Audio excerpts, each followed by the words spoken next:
स्वास्थ्य कर्मीको आन्दोलनले अस्पतालहरूमा सेवा प्रभावित। कान्तिपुर समाचारमा आज विवेकशील साझा पार्टीको अध्यक्ष र महासचिव दुवै महिला।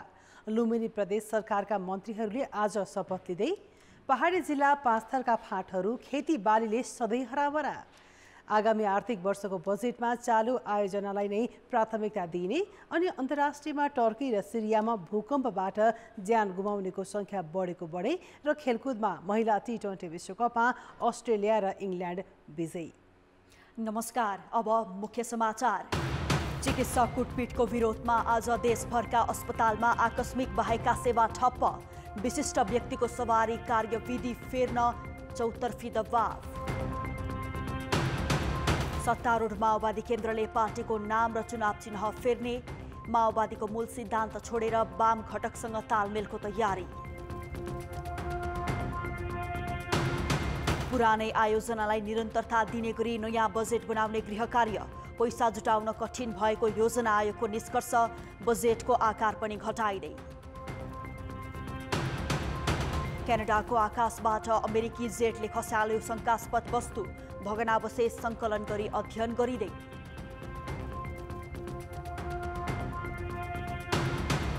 र रियल मड्रिडलाई 5औं पटक फिफा क्लब विश्वकपको उपाधि। फाइनलमा साउदी अरेबियाको अल हिलाल 5-3 गोलले पराजित।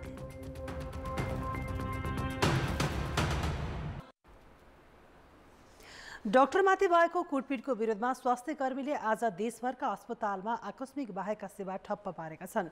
राष्ट्रपति विद्यादेवी भण्डारीको सवारीका बेला चिकित्सकमाथि कुटपिट भएपछि शान्ति क्षेत्रको माग गर्दै स्वास्थ्य कर्मी आन्दोलनमा उत्रिएका हुन्। नेपाल चिकित्सक सङ्घले आज एक दिनका लागि सरकारी तथा निजी अस्पतालहरूमा आकस्मिक बाहेकका अन्य सेवा बन्द गर्ने निर्णय गरेको हो। स्वास्थ्य कर्मीको आन्दोलनले अस्पतालहरूमा उपचार सेवा भने प्रभावित भएको छ। आज बिहानैदेखि बिरामी र उनका आफन्तहरूले नियमित सेवा पाउन सकिरहेका छैनन्।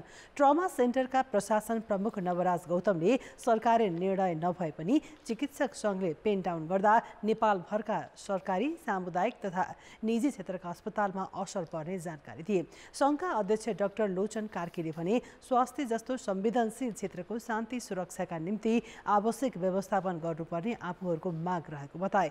यस्तै विशिष्ट व्यक्तिको सवारीका नाममा सर्वसाधारणले पाइरहेको दुःख अन्त्य गर्नुपर्ने माग पनि सङ्घले गरेको छ। स्वास्थ्य कर्मीको आन्दोलनले अस्पतालहरूमा सेवा प्रभावित भएको बारेमा हामीले हाम्रा संवाददाताहरूसँग केही समयमा कुराकानी गर्ने प्रयास पनि गर्नेछौँ।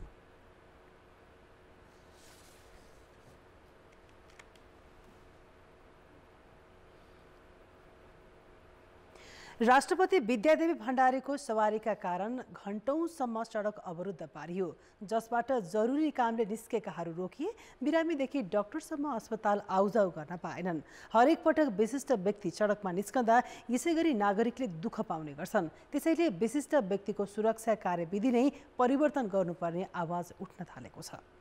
आफ्नो 5 वर्ष कार्यकाल सकिने राख्दा अन्तिम पटक संसदलाई सम्बोधन गर्न पुगेकी थिइन् राष्ट्रपति विद्यादेवी भण्डारी। तर उनको सवारी त्यति सुखद रहेन। घण्टौँको जाम र चिकित्सकमाथि प्रहरीले लाठी प्रहार गरेको घटनाको विरोध मात्रै भएन, विशिष्ट पदाधिकारीको सवारी शैलीप्रति नै गम्भीर प्रश्न उब्जिएको छ। राष्ट्रपतिले संसदलाई सम्बोधन गर्न आउने कार्यक्रमलाई राजकीय सवारीमा राखिएको छ। त्यही अनुसार उनी हिँड्ने रुटमा करिब आधा घण्टा अगाडिदेखि सडक खाली गराउने गरिएको छ, जुन नागरिकलाई शास्ति दिने मुख्य कारण बनेको हो। एम्बुलेन्स र चिकित्सकलाई समेत अस्पताल पुग्न समेत रोकेर चिकित्सकमाथि लाठी प्रहार गर्ने हवलदारमाथि कारवाही भएको छ। राजकीय सवारी नै सबभन्दा उच्च स्तरको भयो भनेले अत्यन्त उच्च सतर्कता, उच्च सुरक्षा सतर्कता, उच्च संवेदनशीलता, उच्च सम्मानको राजकीय सवारी भएको। यसमा चाहिँ एकदमै भन्दा सामान्य घटनाहरू हामीले थुप्रै ठाउँमा यस्ता दृष्टान्तहरू पनि देखेका छौँ। त्यो सानोभन्दा सानो पनि त्रुटि पनि हुनुहुन्न। सुरक्षामा थोरै पनि समस्या उत्पन्न हुनु हुँदैन। सुरक्षाको कुनै पनि शङ्कारहित हुनुपर्छ। त्यसैले त्यसमा चाहिँ कहीँ कतै केही होला कि भनेर एकदमै सबै किसिमले सुरक्षाको क्लियरेन्स चाहिने हुनाले 100% सुरक्षाको क्लियरेन्स चाहिने सवारी हो। त्यहाँ कहीँ त्रुटि गर्ने लाई हामीले कानुनी दायरामा लिएका छौँ र यसको कारबाहीको प्रक्रिया सुरु भइसकेको छ। सुरुमा निलम्बन भएको छ र अन्य त्यो घटनाको अवस्था हेरी त्यसको गम्भीरता हेरी प्रचलित ऐनका नियम आधारमा उनलाई कारबाहीको प्रक्रिया सुरु गरिएको छ। राष्ट्रपतिको सवारीलाई सुरक्षा निकायले 4 प्रकारमा विभाजन गरेका छन्। संसदमा आउने सवारीलाई राजकीय भनिएको छ, जसमा बग्गीको प्रयोग र बाटो पूर्ण रूपमा बन्द गरिन्छ। जात्रा र पर्वहरूसँगै अन्तर्राष्ट्रिय भ्रमणलाई औपचारिक सवारीमा राखेर एकतर्फी बाटो रोकिन्छ भने अनौपचारिक सवारीमा राष्ट्रपति भवनबाट कार्यक्रम स्थल जाँदा लाग्ने समयसम्म खाली गराउने प्रचलन छ। गएको 1 वर्षमा राष्ट्रपति भण्डारीको 2 पटक राजकीय, 19 पटक अनौपचारिक र 3 पटक औपचारिक सवारी भएको छ। तर यस्ता सवारीलाई व्यवस्थित बनाउने काम भने हुन सकेको छैन। राजनीतिक नेतृत्व त्यो भनेको धेरै अमूर्त कुरा होइन। गृहमन्त्री, प्रधानमन्त्रीहरूले चासो राख्नुपर्छ, उनले सुन्नुपर्छ यस्ता कुराहरू चाहिँ। अनि उनीहरू बसेर के हो उपाय, के हो निकास, के हो भन्नुपर्छ। फेरि त्यही कर्मचारी तन्त्रले, त्यही सुरक्षा का अधिकारीहरूले उपाय पनि बताइदिन्छन्। त्यहाँ नेपालमा राष्ट्रपति, उपराष्ट्रपति र प्रधानमन्त्रीको सुरक्षाको पूर्ण जिम्मेवारी नेपाली सेनाले लिँदै आएको छ। सवारीको समयमा सडकमा सहजीकरण गर्न प्रहरी पनि परिचालन गरिन्छ। लामो समय सडक बन्द हुने र सुरक्षाका नाममा सुरक्षाकर्मीले कठोर नीति अपनाउँदा आम नागरिकको जनजीवन नै प्रभावित हुने गरेको छ। त्यसैले अब विशिष्ट व्यक्तिको सवारी मापदण्ड नै परिवर्तन गर्नुपर्ने आवश्यकता देखिएको छ। सुरक्षा निर्देशिकामा पनि रिभिजिट गर्न जरुरी छ हैन। रिभिजिट चाहिँ नभएको धेरै भइसक्यो। तपाईको अहिले कस्तो भइसक्यो भन्दाखेरि कसैले पनि सडकमा ट्राफिक होस् अथवा कुनै पनि सुरक्षा निकायले भिभिआइपी को मुभमेन्टको बेला रिस्क चाहिँ नि लिनै चाहन्न। पदीय मर्यादाको सम्मान हुनुपर्छ। सुरक्षामा कुनै पनि सम्झौता गर्नु हुँदैन। तर नागरिकको जीवनलाई भन्दा बढी महत्त्व कुनै पदलाई दिइनु राज्य व्यवस्थाका लागि शोभनीय हुँदैन। कान्तिपुर समाचारका लागि क्यामेरामा सुरज खड्काका साथमा रमेश धमला, काठमाडौँ। नेकपा माओवादी केन्द्रलाई उसको मूल सिद्धान्त माओवाद नै भारी भएको छ। माओवादको प्रतिस्थापन खोजिरहेको माओवादीले मूल सिद्धान्त के बनाउने भन्ने टुङ्गो चाहिँ लगाइसकेको छैन। बादमा विकल्प खोजिरहेको पुष्पकमल दाहाल नेतृत्वले पार्टी अहिले पार्टीको नामबाट चुनाव चिन्ह पनि फेर्ने तयारीमा छ। माओवादीबाट छुट्टिएका बाबुराम भट्टराई एमालेबाट छुट्टिएको एकीकृत समाजवादी र जनता समाजवादी पार्टीसँगको एकताका लागि माओवादीले यो जुक्ति निकालेको हो। नेकपा माओवादी केन्द्रले यसअघि एमालेसँग एकता गर्दै पार्टीको नाम र चुनाव चिन्हलाई विश्राम दिइसकेको थियो। तर सर्वोच्च अदालतको आदेशले बिउतिएको यो पार्टी गएको निर्वाचनमा बाध्यात्मक रूपमा आफूले छोडेको चुनाव चिन्ह नै प्रयोग गरियो। चुनावपछि सरकारको नेतृत्व गरिरहेको माओवादी केन्द्र अहिले वाम ध्रुवीकरण वा एकताको नाममा माओवाद र चुनाव चिन्ह फेर्ने कसरतमा छ। बदलिएको परिस्थिति अनुरूप हामीले आफूलाई, शैलीलाई, तरिका चेन्ज गरेर अगाडि बढ्ने भनेको हो। र हामीले अहिले अरू पक्षहरूसँग कुरा गर्दा हामीले लिएको नाम, हामीले लिएका चाहिँ कतिपय निर्वाचनसित सम्बन्धित चिन्हहरू बाधक नबन्नुन् र त्यसको निम्ति हामी लचिलो छौँ। नयाँ कोर्सबाट नितान्त नयाँ ढङ्गले हामी अगाडि बढ्न सक्छौँ भन्ने कुरालाई अगाडि बढाउनुको निम्ति चुनाव चिन्ह र नामको बारेमा पनि हामी लचिलो छौँ, फेर्न तयार छौँ। हामीले भनेका हाम्रो अस्ति केही समय पहिले नेकपा बनाउँदाखेरि त माओवादी हामीले छोडेकै थियौँ। तत्कालीन नेकपा एकता केन्द्रको विभाजनपछि नेकपा माओवादीको नाममा सशस्त्र सङ्घर्ष घोषणा गर्दै भूमिगत भएको पार्टी 2065मा एकीकृत नेकपा माओवादी बन्यो। एकता केन्द्रबाट विभाजित नारायण काजी श्रेष्ठ पुनः नेकपा माओवादीमा समाहित भएपछि एकीकृत नेकपा माओवादी भएको थियो।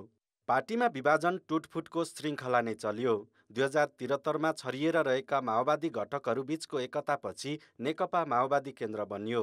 शक्तिमा खिएको माओवादीले 2074को निर्वाचनपछि एमालेसँग एकता गरेर नेपाल कम्युनिस्ट पार्टी नेकपा गठन गर्दै औपचारिक रूपमा 23 वर्षपछि माओवादीलाई छाडेको थियो।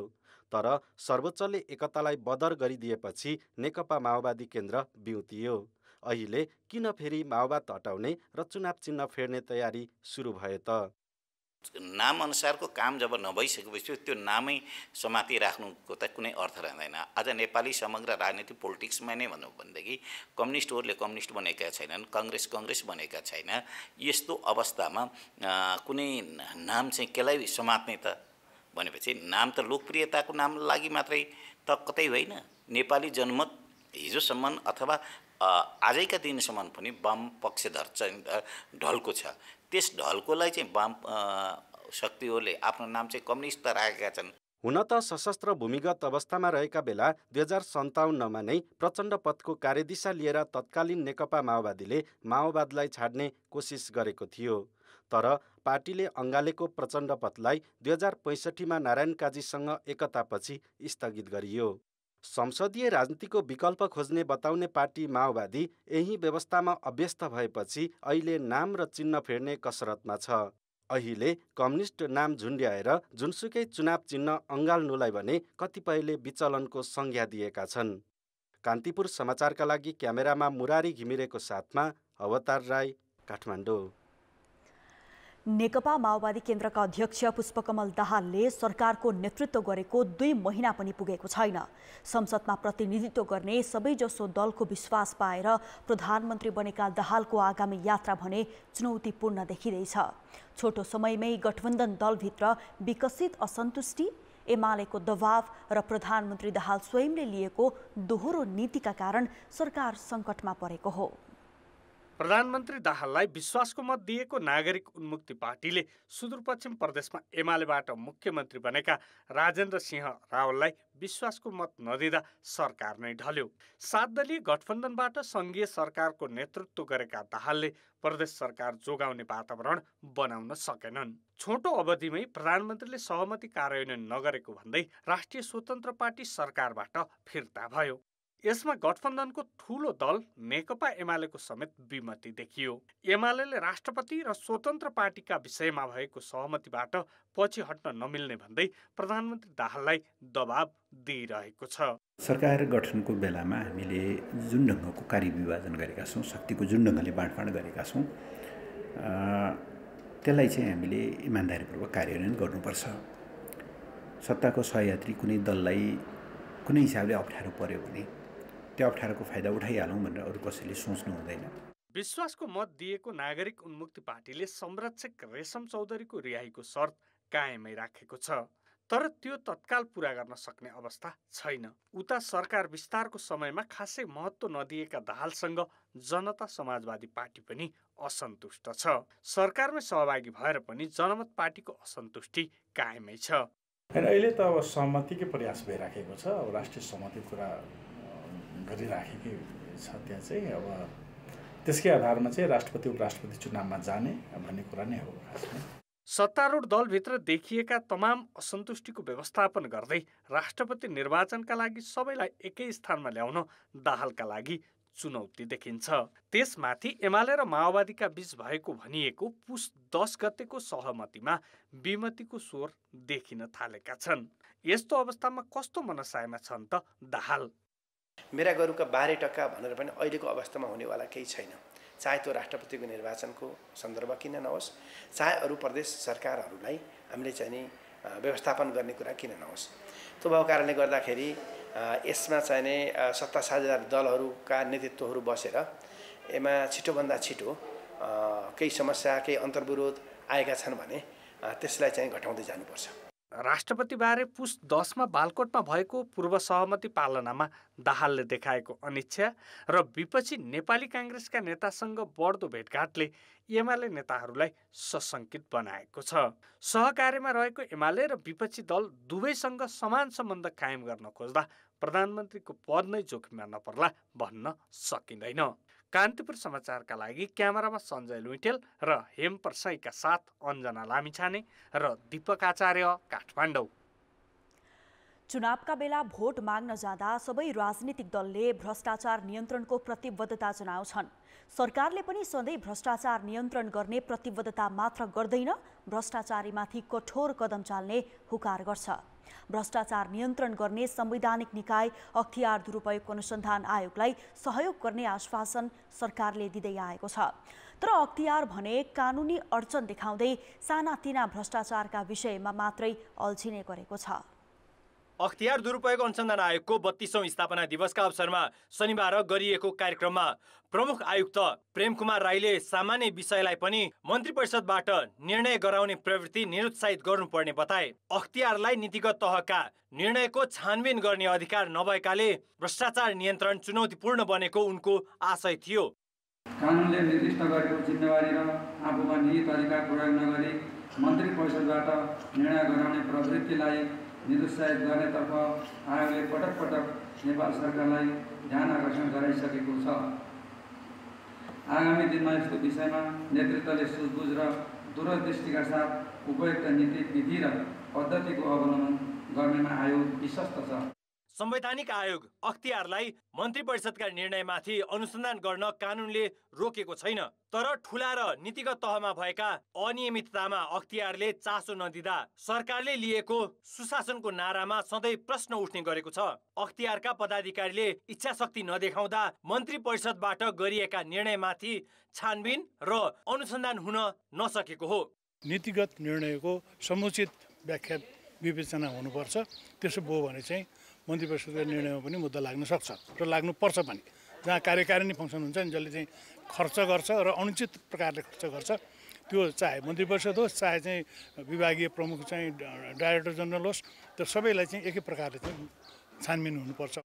अख्तियारमा पदाधिकारी नियुक्ति गर्दा नै दलहरूले वफादार व्यक्ति खोज्ने गरेका छन्, तर सार्वजनिक समारोहमा राष्ट्र प्रमुख र कार्यकारी प्रमुखहरू भने भ्रष्टाचार नियन्त्रणमा आफू निर्मम भएको अभिव्यक्ति दिन छाड्दैनन्। राजनीतिक नेतृत्व, अख्तियार दुरुपयोग अनुसन्धान आयोग र प्रशासनिक नेतृत्वको सङ्गठित एवं एकताबद्ध प्रयासले भ्रष्टाचार नियन्त्रणमा सफलता हासिल गर्न सकिन्छ। सेवा प्रवाहमा हुन सक्ने ढिलासुस्ती, हैरानी र अनुचित लेनदेनलाई न्यूनीकरण गर्ने कार्ययोजना बनाई काम थालनी भइसकेको छ। भ्रष्टाचारका विरुद्ध वर्तमान सरकार हदैसम्म निर्मम हुने कुरा समेत आजको यस महत्त्वपूर्ण अवसरमा म विशेष रूपले दोहोर्याउन चाहन्छु। अख्तियार सम्बन्धी कानुन संशोधनको चर्चा भए पनि टुङ्गो लागेको छैन। त्यति मात्र होइन, पाएकै अधिकार पनि उसले प्रयोग गरेको पाइँदैन। राज्यका सबै अङ्ग, खास गरी कार्यकारिणी, भ्रष्टाचार नियन्त्रण गर्ने प्रमुख जिम्मेवारी भनेको प्रधानमन्त्रीको। प्रधानमन्त्रीले चाहिँ आज चाहिँ अख्तियार दिवसको उपलक्ष्यमा बोल्नु भएको छ। त्यो जे बोल्नु भएको छ त्यसलाई चाहिँ कार्य रूपमा ल्याउन सक्नुभयो भनेदेखि भ्रष्टाचार नियन्त्रण चाहिँ हुनसक्छ। मुलुकमा भ्रष्टाचार नियन्त्रण गर्ने हो भने सानाबाट होइन, ठुला तहबाटै छानबिन गर्नुपर्ने आवाज उठ्दै आएको छ। त्यसतर्फ अख्तियार मौन छ। अख्तियारमा चालु आर्थिक वर्षको हालसम्म 8627 वटा उजुरी परेका छन्। अख्तियारमा पुरानै उजुरी पनि 16238 वटा छन्। अख्तियारको सक्रियता बढाउँदै राजनीतिक उच्च तहबाट पनि सहयोग पुगे मात्रै भ्रष्टाचार नियन्त्रण सम्भव देखिन्छ। कान्तिपुर समाचारका लागि क्यामेरामा सञ्जय लुइटेल र श्याम श्रेष्ठका साथ सुबिन्द्र श्रेष्ठ, काठमाडौँ। अब जनताको आवाज हामीले 7 प्रदेशमा सोधेका छौँ। भ्रष्टाचार नियन्त्रणमा अख्तियार दुरुपयोग अनुसन्धान आयोगको भूमिका कस्तो पाउनु भएको छ? जनताको आवाज नियन्त्रणको लागि यो राज्य र यो अख्तियार दुरुपयोग जडैसम्म पुग्न सकेको छैन। सानोतिनोमा चाहिँ कारबाही हुने, ठुलाबडाले चाहिँ मुक्ति पाएको जस्तो देखिन्छ। अख्तियारमा बसेकाहरू नै भ्रष्टाचारी छन्, अनि कसरी भ्रष्टाचार अन्त्य हुन्छ? विडम्बनाको कुरो कि अख्तियार दुरुपयोग नै अख्तियारको दुरुपयोग गर्छ। ट्रान्सपेरेन्सी इन्टरनेसनलको अनुसार चाहिँ हाम्रो नेपालको अझ माथि गइरहेको जस्तो लागिरहेछ मलाई। अख्तियारले काम गरेको भए त त्यस्तो हुँदै हुन्थेन नि। ठुल्ठुला व्यक्तिहरूलाई नै जोगाउने प्रकारको देखिन्छ। अख्तियार दुरुपयोग अनुसन्धान आयोगको भूमिका त्यति प्रभावकारी अहिलेसम्म चित्तबुझ्दो मलाई लागेको छैन। सामान्य मुद्दाहरूमा चाहिँ अल्झिने गरेको पाइएको छ। पीडितहरूले जति पनि कुराहरू राख्नुहुन्छ, उहाँहरूको कुराहरूको सुनाइ भइरहेको छैन। अख्तियारका मान्छे नै अलिकति पार्टीतिर चाहिँ केन्द्रित भए के तलदेखि माथिसम्म हुनुपर्ने जुन नियम चाहिँ लागू भएको देखिँदैन। जुन संस्थाको नाम छ त्यो नाम अनुसारको अहिले चाहिँ हामीले काम नपाएको अवस्था चाहिँ हो। उहाँहरूले चाहिँ एकदमै राम्ररी फेयर एकाउन्टेबल भएर काम गरिदिनु भयो भने चाहिँ भ्रष्टाचार अवश्य नै कन्ट्रोल हुन्थ्यो। आयोगको गतिविधिहरू हेर्दाखेरि चाहिँ उहाँहरू प्रयत्नशील देखिन्छ, उहाँहरूले गरिराख्नु पनि भएको छ, तर उहाँहरूले गरिराख्दाखेरि पनि यो न्यूनीकरण चाहिँ नभएको जस्तो हामीले महसुस गरिरहेको छौँ। अख्तियारले चाहिँ यसको आफ्नो भूमिका निर्वाह गरेको छैन। राजनीति दलकै संरक्षणले गर्दाखेरि भ्रष्टाचार चाहिँ कहिले पनि न्यूनीकरण भएको छैन। गाउँपालिका नगरपालिकाहरूमा भ्रष्टाचार न्यूनीकरण भन्दा पनि बढ्दो क्रम चाहिँ एकदम देखिन्छ। त्यसले दिनुपर्ने जुन सामाजिक न्याय हो त्यो दिन सकेको मैले देखेको छैन। सानालाई अख्तियार लाग्छ, ठुलालाई अख्तियार लाग्दैन।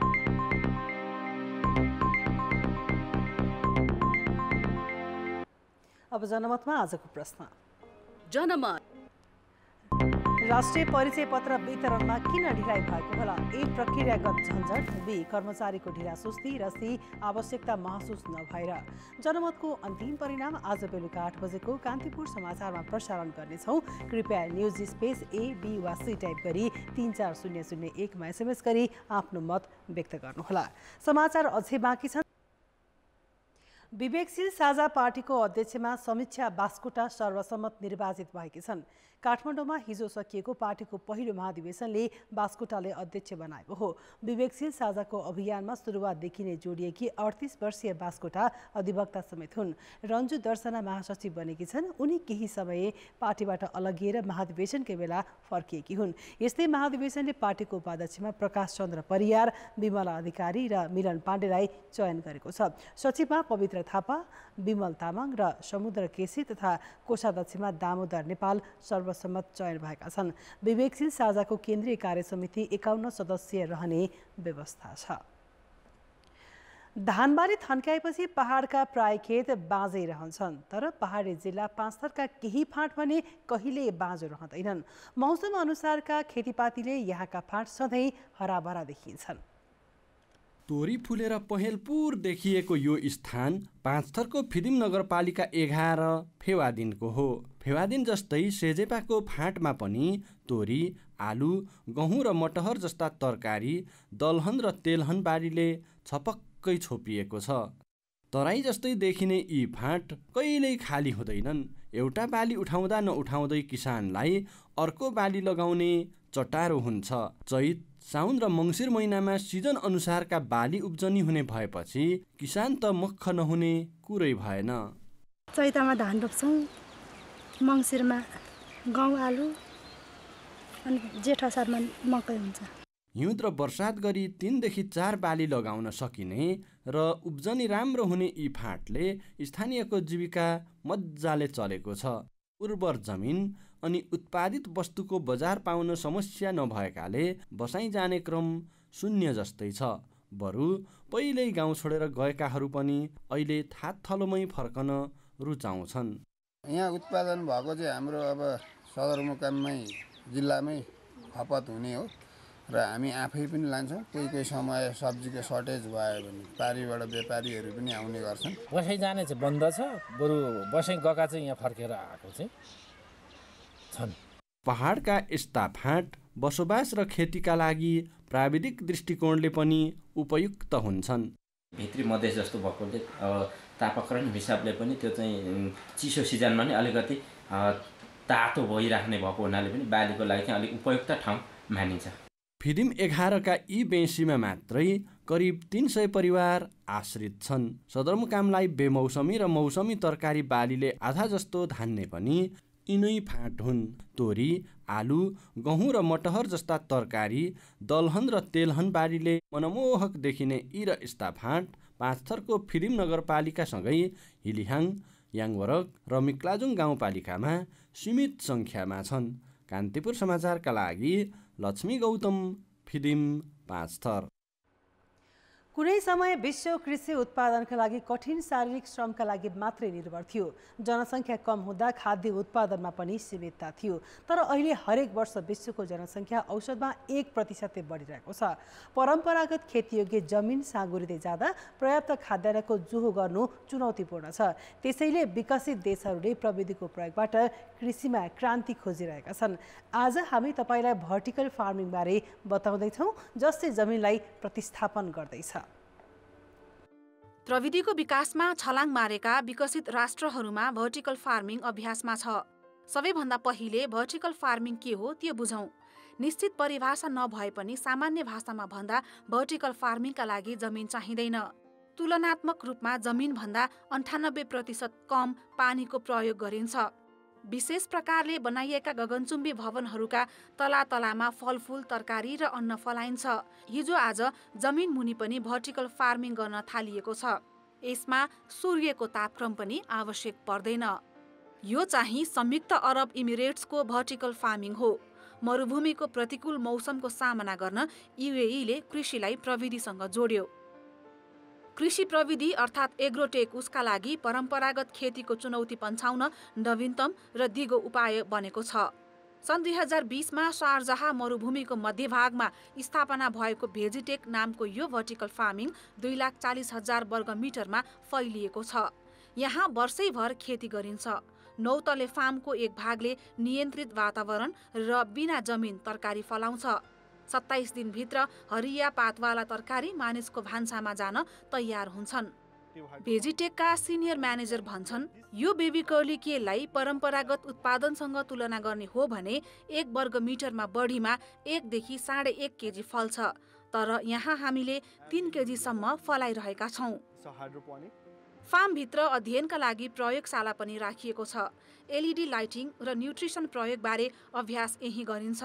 स्वस्थ खाद्यान्न उत्पादनका लागि के आवश्यक पर्छ र कसरी गरिन्छ भन्नेबारे उपलब्ध प्रविधिको प्रयोगबाट सिक्ने काम हुन्छ। कुनै नयाँ बाली आयो भने सबैभन्दा पहिले प्रयोगशालामा निरीक्षण गरिन्छ। बालीको पूर्ण चक्र अध्ययनपछि मात्र भर्टिकल फार्ममा व्यावसायिक उत्पादन सुरु हुन्छ। भेजिटेककै छेउमा अर्को टेन्ट देखिन्छ। मरुभूमिमै बनाइएको यो दिगो हाइड्रोपोनिक टेन्ट हो। यसले रिसाइक्लिङ विधिबाट प्राप्त न्युट्रिसन प्रयोग गरेर खाद्यान्न उत्पादन गर्छ। बालुवायुक्त मरुभूमिलाई माटोको रूपमा प्रयोग गर्दै युएईका व्यवसायीले खुल्ला फार्मिङ र ग्रिन हाउसको स्थापना गरेर 60 भन्दा बढी प्रकारका फलफुल र तरकारी उत्पादन गर्दै आएका छन्। भर्टिकल फार्मिङमा मल र विषादीको प्रयोग नहुने हुँदा स्वस्थ मानिन्छ। सन् 2050 सम्म विश्वको 80% जनसङ्ख्या सहरमा बस्ने अनुमान छ। खाद्यान्नको माग अत्यधिक हुने हुँदा भर्टिकल फार्मिङलाई विकल्पका रूपमा हेरिएको हो। एक थरीले भने यसको निर्माण खर्च धेरै भएको भन्दै आलोचना पनि गर्छन्। डाक्टरमाथि भएको कुटपिटको विरोधमा स्वास्थ्यकर्मीले आज देशभरका अस्पतालमा आकस्मिक बाहेकका सेवा ठप्प पारेका छन्। राष्ट्रपति विद्यादेवी भण्डारीको सवारीका बेला चिकित्सकमाथि कुटपिट भएपछि शान्ति क्षेत्रको माग गर्दै स्वास्थ्यकर्मी आन्दोलनमा उत्रेका हुन्। यसै विषयमा थप जानकारी दिन सहकर्मी किरण अधिकारी यति बेला हाम्रो प्रत्यक्ष सम्पर्कमा छन् वीर अस्पताल परिसरबाट। किरण, स्वास्थ्यकर्मीको आन्दोलनले बिरामी र तिनका आफन्तले सेवामा के कस्तो समस्या भोग्नु परिरहेको छ, के भन्छन् उनीहरू?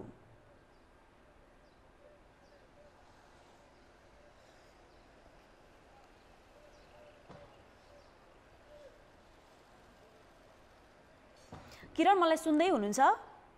स्वास्थ्यकर्मीको आन्दोलनले बिरामी र तिनका आफन्तले सेवामा के कस्तो समस्या भोग्नु परिरहेको छ, के भन्छन् उनीहरू? एकदमै दुःख पाएकै स्थिति छ। म अहिले वीर अस्पतालको अगाडिमा छु र जुन बिहान नाम लेखाउन आउनुभएका बिरामीहरू हुनुहुन्थ्यो उहाँहरूले चाहिँ टिकट नपाएर फर्किनु भएको अवस्था छ र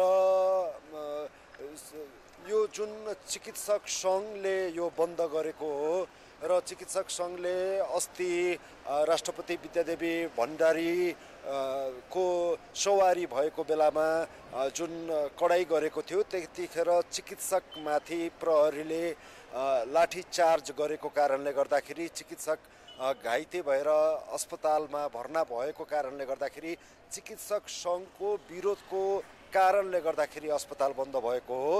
हिजो स्वास्थ्य मन्त्रालयले बन्द फिर्ता गर्न आह्वान गरे पनि अस्पतालले हामीले अस्पतालमा पनि बुझेका थियौँ सरकारी अस्पताल किन बन्द भन्दा शिक्षकहरूले चाहिँ यो कलम डाउन गरेको कारणले गर्दा अस्पतालमा जुन पढाइ हुने शिक्षालय पनि बन्द छ र अस्पतालको सेवा पनि बन्द छ। तर आकस्मिक चाहिँ खुला छ। आज नेपालभरि को अवस्था यस्तो छ। सरकारले आन्दोलन फिर्ता लिनु भनिसकेको छ, यसमा चिकित्सक सङ्घको भनाइ के छ? चिकित्सक सङ्घले कुनै आफ्नो सहकर्मीमाथि जुन प्रहरीले लाठीचार्ज गरेर घाइते हुनुभयो आफ्नो सहकर्मी भएको कारणले गर्दाखेरि त्यसको विरोधमा हामी एकबद्ध भएका हौँ र आकस्मिक सेवा बाहेक नेपाल सरकारी गैर सरकारी निजी चिकित्सकले काम गर्न नजाने भएको कारणले गर्दा बाहेक अन्य सेवाहरू चाहिँ बन्द गर्न बाध्य भएको भनेर को छ। राष्ट्रिय ट्रमा सेन्टरका प्रशासक प्रमुख नवराज गौतमसँग पनि हाम्रो कुराकानी भएको थियो। उहाँले चाहिँ सरकारले बन्द गरेको होइन, अस्पताल हाम्रो खुला नै छ, तर जुन चिकित्सकहरू नै नआउने भएपछि सेवाग्राहीहरू मारमा पर्नु परेको अवस्था छ भनेर प्रशासन प्रमुख नवराज गौतमले भन्नुभयो राष्ट्रिय ट्रमा सेन्टरको। हस्त जानकारीका लागि धन्यवाद किरण। उहाँ हुनुहुन्थ्यो किरण अधिकारी वीर अस्पताल परिसरबाट हामीसँग प्रत्यक्ष सम्पर्कमा हुनुहुन्थ्यो। डाक्टरमाथि भएको कुटपिटको विरोधमा स्वास्थ्यकर्मीले आज देशभरका अस्पतालका आकस्मिक सेवा ठप्प पारेका छन्। यसै विषयमा जानकारी दिँदै अब बाँकी समाचार। नेपाल उद्योग परिसंघ प्रदेश 1 ले विराटनगरमा आयोजना गरेको औद्योगिक तथा कृषि प्रदर्शनी समापन भएको छ। नेपाल उद्योग परिसंघ प्रदेश 1 को आयोजनामा भएको प्रदर्शनीमा उद्योग, कृषि, पर्यटन, शिक्षा, स्वास्थ्य, मिल तथा मेसिनरी औजार, अटोमोबाइल, सेवा क्षेत्र, उपभोग्य वस्तु गरी 400 स्टल रहेका थिए। उपभोग्य वस्तुका साथै महिला तथा घरेलु उद्यमीहरूको कारोबार बढी भएको छ। प्रदर्शनीमा वीरगञ्ज, भैरहवा, नेपालगञ्ज, नवलपरासी लगायतका उद्योगी व्यवसायका साथै भारत, चीन, बङ्गलादेश र पाकिस्तानका व्यवसायको समेत सहभागिता रहेको थियो। आर्थिक मन्दीको समयमा अर्थतन्त्रलाई चलायमान बनाउन प्रदर्शनी सफल भएको दावी आयोजकले गरेको छ। प्रदर्शनीको 4 लाखले अवलोकन गरेको आयोजकले जनाएको छ। नेपाल सरकारको स्वामित्वमा रहेको इलाम पशुपति नगर स्थित चीज उत्पादन केन्द्र पूर्ण रूपमा बन्द भएको छ। चीज बनाउने दूधको अभावमा कारखाना बन्द भएको त्यहाँका कार्यरत कर्मचारीले बताएका छन्। किसानले उत्पादन गरेको दूध खरिद गरी चीज, मक्खन, पनिर लगायतका वस्तु उत्पादन गरी बिक्री वितरण गर्ने उद्देश्यले विक्रमसम्म 2042 सालमा खुलेको यो कारखाना अहिले दूध अभावकै कारण बन्द भएको हो। 4500 लिटरसम्म दूध सङ्कलन हुने गरेको यो केन्द्रमा अहिले 200 लिटर पनि दूध नभएपछि कारखाना पूर्ण रूपमा बन्द गर्नु परेको हो। आर्थिक र अन्तर्राष्ट्रिय समाचार अझै बाँकी छन्। अर्थ र विकास। आर्थिक वर्षको बजेटमा नयाँभन्दा चालु आयोजनालाई प्राथमिकता दिइने भएको छ। राष्ट्रिय योजना आयोग अन्तर्गतको स्रोत अनुमान समितिले पैसा जुटाउन कठिन हुने भन्दै नयाँ आयोजना नथप्ने निष्कर्ष निकालेको हो। योजना आयोगले आगामी आर्थिक वर्षमा राष्ट्रिय गौरवका र रूपान्तरणकारी आयोजनालाई गति दिन बजेट कार्यक्रम बढाउन मन्त्रालयहरूलाई भनेको छ। अहिले अर्थ मन्त्रालय र योजना आयोगले बजेटको तयारी थालिसकेका छन्। आयोगका सदस्यहरूले 1-2 वर्षमै सम्पन्न भएर प्रतिफल दिने आयोजनामा बजेट केन्द्रित गरिने बताए। 1 वर्ष, 2 वर्ष, 3 वर्षमै सम्पादन काम भएर रिजल्ट तुरुन्तै दिन सक्ने राष्ट्रिय गौरवका आयोजनाहरू भए भने त्यसमा बढी पैसा विनियोजन गर्ने र अलि लामो समय लाग्ने छन् भने तिनलाई अहिले काम कन्टिन्यू गराउँदै जाने, तर त्यो खर्चको जुन वेटेज छ वेटेज चाहिँ तुरुन्तै सक्नेपट्टि लाने र छिटो रिजल्ट निकाल्ने। बजेट बनाउनु अघि राष्ट्रिय स्रोत अनुमान समितिले सरकारको आम्दानी र खर्चको अनुमान गर्छ। त्यसैलाई हेरेर यथार्थपरक बजेट निर्माणको गृह कार्य भएको हो। चालु आर्थिक वर्षमा लक्ष्य अनुसार राजस्व उठेको छैन। 2 हप्ता अघि मात्रै अर्थ मन्त्रालयले 20% चालु खर्च घटाउन सम्बन्धित मन्त्रालयलाई परिपत्र गरिसकेको छ। बजेटको मध्यावधि समीक्षा मार्फत चालु बजेटको आकार समेत घटाइँदैछ। ट्रान्सपरेन्सी इन्टरनेसनलले गत साता मात्र नेपालमा भ्रष्टाचारको अवस्था उस्तै रहेको प्रतिवेदन सार्वजनिक गरेको थियो। लगत्तै त्रिभुवन विमानस्थलका महाप्रबन्धकले विदेशी वायुसेवा कम्पनीसँग घुस मागेको अडियो सार्वजनिक प्रकरणले अन्तर्राष्ट्रिय रूपमै नेपालबारे नराम्रो सन्देश गएको विज्ञहरूले जनाएका छन्। विमानस्थल प्रमुख प्रेमनाथ ठाकुरले थाई स्माइल एयरलाइन्सका प्रतिनिधिसँग 10 लाख रुपैयाँको डिल गरेको अडियो सार्वजनिक भएपछि नेपालमा घुस नदिए कामै हुँदैन भन्ने सन्देश गएको ट्रान्सपरेन्सी इन्टरनेसनल नेपालका पूर्व अध्यक्ष भरत बहादुर थापाको भनाइ छ। नेपालको अन्तर्राष्ट्रिय छविमा अत्यन्तै नराम्रो प्रभाव पर्छ। मैले शब्दै प्रयोग गरिहालेँ, दुर्भाग्यपूर्ण हो। त्यसो नभइदिए भए हुन्थ्यो। यति मात्र नभए विदेशी वायु सेवा कम्पनी नेपाल आउन समेत हस्किने गरेका छन्। अहिले नेपालमा 26 वटा विदेशी कम्पनीले उडान गरिरहेका छन् भने थप 2 कम्पनी आउने तयारीमा छन्। हामीले यो देखाउन सक्नु पर्यो कि विदेशीलाई यहाँ चाहिँ नि मुलायजा नन प्रोफेसनल हिसाबले काम हुने चाकरी चाप्लुसी छैन भन्ने देखाउनुपर्छ। भ्रष्टाचारको झन् कुनै छोड्नुहोस्, यहाँ फटाफट काम हुन्छ, एकदम प्रोफेसनल हिसाबले काम हुन्छ। अनि जब इस्टाब्लिस गर्न सक्छौँ तब विदेशीले नि पत्याउँछ, सबै चिज राम्रोसँग चल्छ।